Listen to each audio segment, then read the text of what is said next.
What is your beef with the Bible? What is your beef with the Quran? What is your beef with these religions that you see our people going through today? Even Hebrew Israelites. Talk about that. Okay. Well, my beef with religion is this, and this question has been asked for a while. I think, Brother Sai, in fact, you probably brought this out on your platform. How can you subscribe to a doctrine that was taught to you by your former oppressors?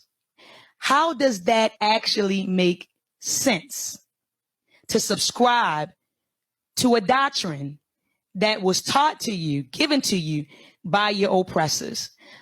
Christianity, Brother Sai, is not an indigenous African religion. If it wasn't, and I can prove this to you by sharing this with you. I don't know if your audience is familiar with the Dum Diverses that were, it was actually a proclamation, or they call it a papal bull, that was produced by Nicholas V. There was also a papal bull that was produced by Alexander IV called the Inter Caetera. And these papal bulls allowed the Portuguese to go over to Africa and to the New World, brutalize and colonize the people based on the fact that they weren't Christians. They were called pagans.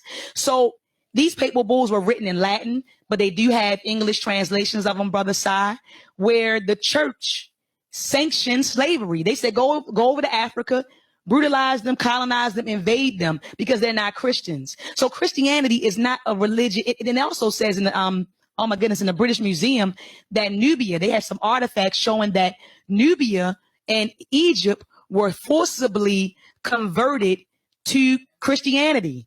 They were forcibly converted to Christianity. So brothers and sisters, this isn't a, Christianity isn't a doctrine that's indigenous to Africa. Islam came with the Arabs. The Arabs actually enslaved the Africans prior to the Europeans.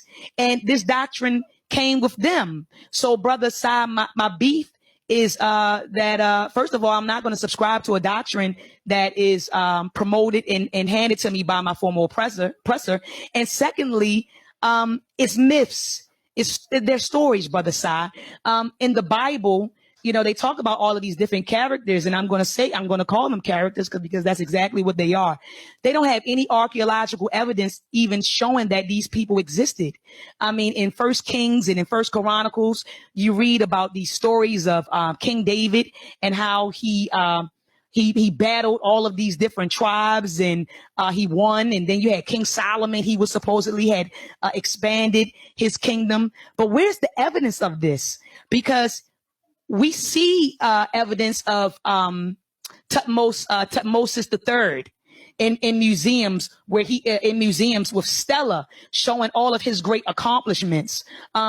We see that written. We see our stories written in Medjugorje, in pyramid texts, coffin texts. So we see our story. But where is the story? Where is the evidence that the Hebrews were ever enslaved in Egypt? Where is the evidence? Where's the evidence of King Solomon? It says in the Bible that Solomon had 700 wives and 300 concubines. Where's his bloodline, Si? If he had 1,000 women, where's his bloodline today? He should have an existing bloodline today. Right, 1,000 women and all of those children, and you can't produce a bloodline? Or how about this, Brother Sai? Moses supposedly wrote the first 5 books of the Bible. Where is his handwriting? I can go over to Egypt right now and look at the handwriting of our ancestors carved on the pyramid walls. So where's the handwriting of Moses? It says in the New Testament that Paul wrote all of these epistles, these letters to Timothy and to the church of Corinth. Where are these letters? Can we see his handwriting? Where is it?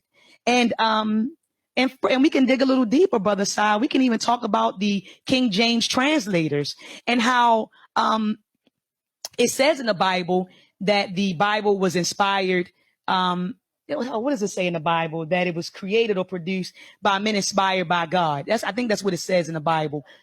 But in fact, it was King James and about 47 to 54 translators who decided to come up with another version of the Bible. And they did not, and I'm going to say this, I feel like it's erroneous, Brother Sai, to even call it a translation, because when you think of a translation, you take something out of one language and you put it into another. Is that correct?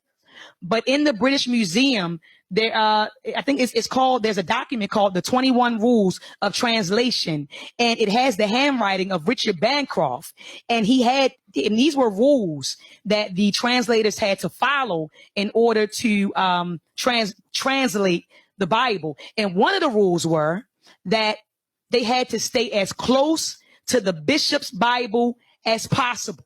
So they did not translate the Bible from the original Hebrew. Okay. What they did was they took pre-existing material and they massaged it.